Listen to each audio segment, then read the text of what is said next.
जर का तुम्हाला इडली खायची असेल तर इडलीचं भांडं नसेल तर अशा पद्धतीने तुम्ही करून इडली खाऊ शकतात. अशी मस्त इडलीसारखंच हे पण लागतं. त्यात आधी तेल घ्यायचं पॅनमध्ये. बारीक कट केलेला कांदा परतून घ्यायचा आहे. टोमॅटो, लसूण, मिरची बारीक तुकडे करून घालून घ्यायचे याच्यात. आता हे सगळं वाटून घ्यायचं आहे. सगळं बारीक करून घ्यायचं आहे. टोमॅटो आणि पनीरची बारीक पेस्ट करून घेतली आहे बघा. आणि आता हे याच्यामध्ये घालून घ्यायचे. 1 चमचा मीठ. कांदा लवकर मऊ होण्याकरता मीठ घालून घेतले, म्हणजे पटकन कांदा मऊ होतो. कांदा चांगला मऊ झालाय. आता ह्याच्यामध्ये वाटलेले पेस्ट घालून घ्यायचे.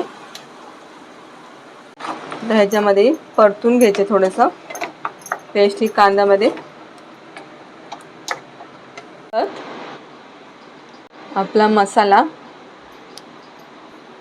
मिरची पावडर, मसाले मिक्स करून आता हे वाफेला ठेवायचं आहे.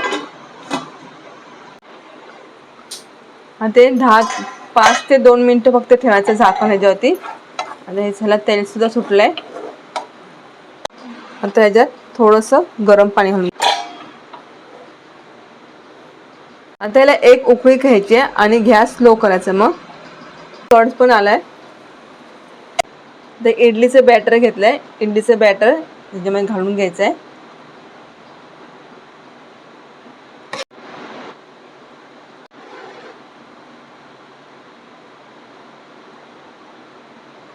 इडलीचं बॅटर घालताना थोडं लांब लांब ठेवायचं आहे. गॅप ठेवायचा मध्ये मध्ये, म्हणजे ते एकामेकांना चिटकणार नाहीत. आणि एक एकच चमचा घालायचा आहे.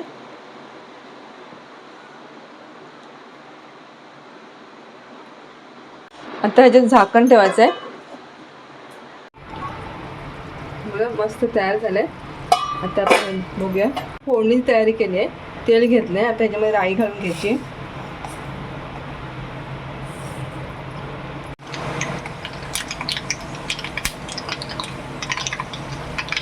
गॅस बंद करून घेतलाय. आता एक कढीपत्ता ह्याच्यात घालून घ्यायचा आहे.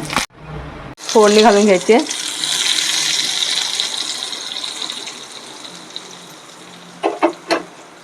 आपली ही डिश तयार झाली, शाक्षुका. आता ही बघूया मस्त. आता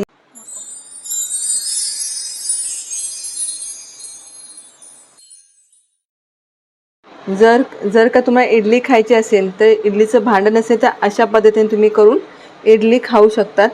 अशी मस्त इडलीसारखंच हे पण लागतं. हा व्हिडिओ तुम्हाला आवडला असेल लाईक आणि सबस्क्राईब करायला विसरू नका.